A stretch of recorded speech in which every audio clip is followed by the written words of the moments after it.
Hello everyone, my name is Dominik Daniewski and today I'll have a pleasure to talk to you about brand new features in Datapolis Process System version 4.4. So what's new? Something that we're really proud of, HTML support, HTML form fields, HTML forms, other functions and improvements, REST web services, and JSON support. HTML form field. You can add fields in HTML format to a form. HTML forms can improve the form's look when there's no need to create a separate HTML form. Why we did it? Forms are the place of daily interaction with the company's IT system. Forms need to be user-friendly, even more advanced, interactive. They must reflect real business needs. How it works? HTML field is injected into your form. You can add dynamic HTML. Changes the way what it gives you. It changes the way your form look. It makes your form more user-friendly. Now a demo of a HTML form field. We've got a process, we've got Datapolis Process System opened up. I'm going up to my form. I've got two fields. I've got a comment field.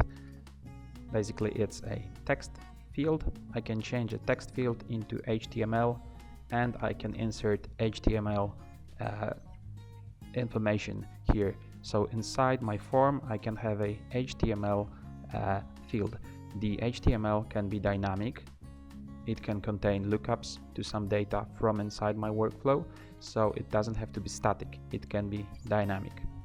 Next thing, this is a truly big improvement, a milestone in DPS evolution, HTML forms. A new type of forms in the form editor, a brand new type of forms. You can embed form variables in a custom HTML. Standard templates can be enriched with custom code. So first of all, why we did it? Forms are the place of daily interaction with the company's IT system. Forms need to be user-friendly, even more advanced, interactive. They must reflect real business needs. How it works? A totally new approach to form design. You can inject dynamic fields into an HTML template. The form can look exactly as you want it to. And what it gives you changes the way your forms look, makes your form even more user-friendly. Now a demo of HTML forms. Okay, I've got my designer opened up again. This is the same process. I've got the list here. This is how a typical form looks like. If I click on approve, this is a running workflow and I've got two fields, one above each other. If I'd add the third field, it would jump at the bottom of the screen, just below the comment field. However, I can think of any other form layout. So I just go to my form. This is a quick form. It uses two fields, and if I choose HTML form, this is a new feature. In version 4.3 you wouldn't see this radio button here. So changing the type of the form results in the loss of entered data. Okay, I totally agree. And I receive an HTML, a predefined HTML template with my fields injected into the template. I remove the fields from my view. I've got a div section here called form table fields, and this is the place where I can inject my own HTML or anywhere else. I got a header and a footer and so on and so on. I got some predefined HTML here, so I'm gonna copy it and paste it here. Okay, I've got the table. Okay, and now into those places I'm gonna inject my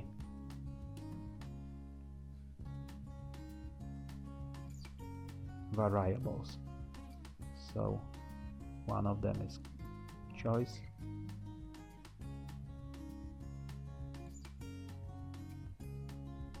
and the second one is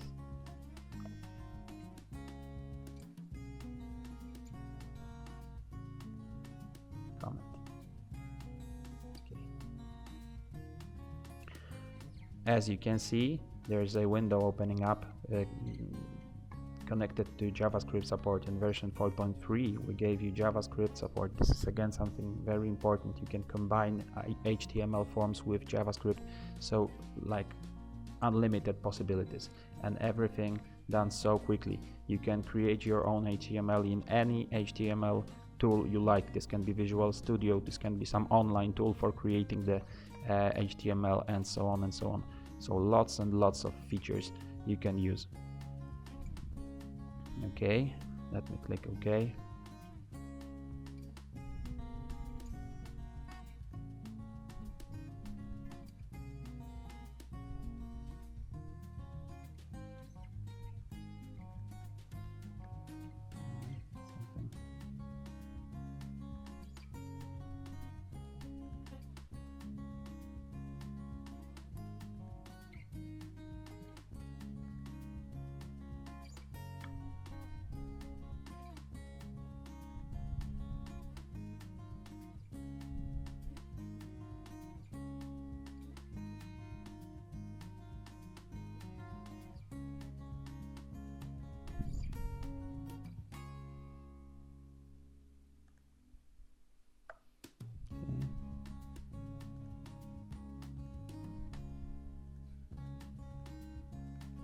Remove variables here.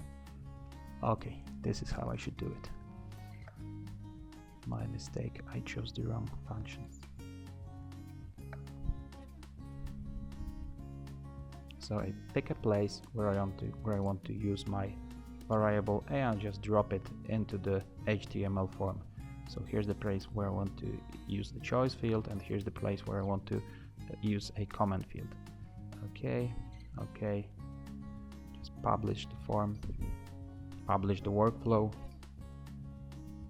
and in a few seconds I'm gonna launch another instance of the flow just to show you how the form will look like. It will be a different form.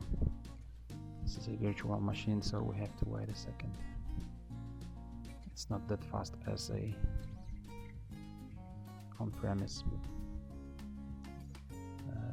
installation, hardware installation.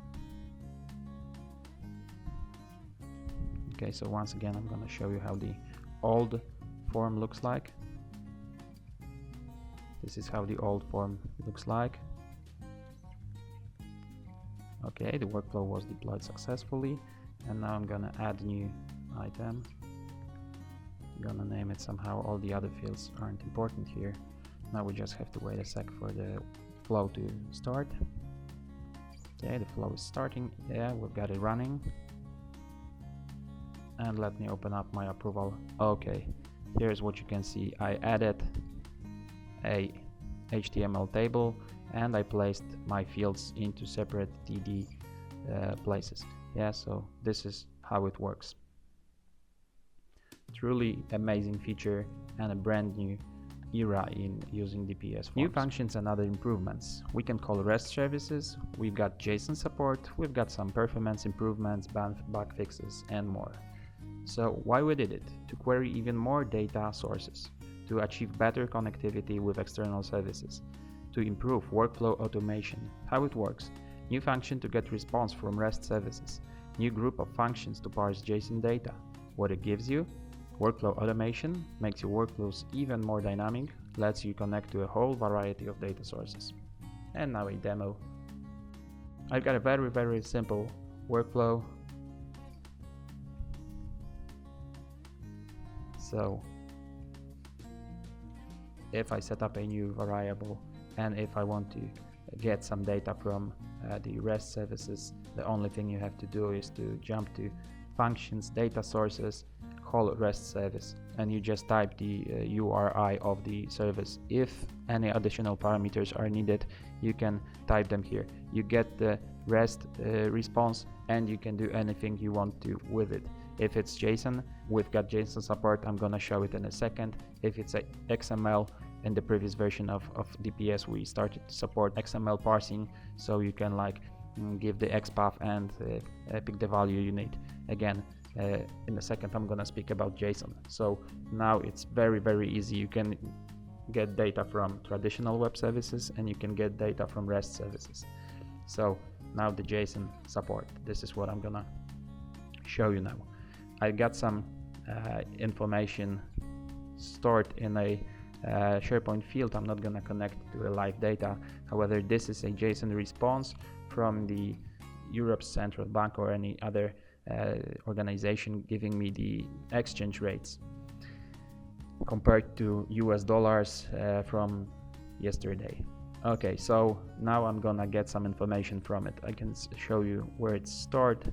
I've got an information stored in a SharePoint list, so all the JSON information is here.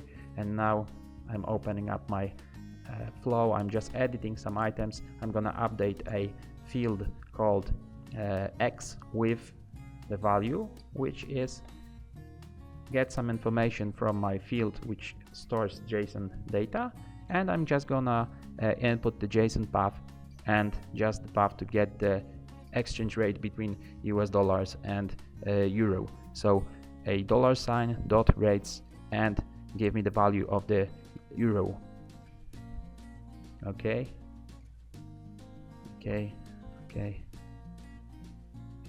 The flow is already published, so I can just start the workflow. I'm doing that manually. Okay, the workflow is now finished, and as you can see, I've got the information here. So I'm parsing the JSON data from inside my workflow. This is a very, very important feature. What are the overall user benefits? The HTML forms and form fields reflecting your business needs. Even more interactive forms opens up lots of doors to create your forms look pretty nice. As I said, you can combine HTML with JavaScript support. You can create your own JavaScript functions to validate fields, JavaScript functions which you can use with the onChange event, onLoad event, and so on and so on. What are the other improvements? More dynamic and automated workflows, better connectivity to external sources via REST and JSON. If there are no questions, thank you all for watching. You can contact us, of course. Thank you very much.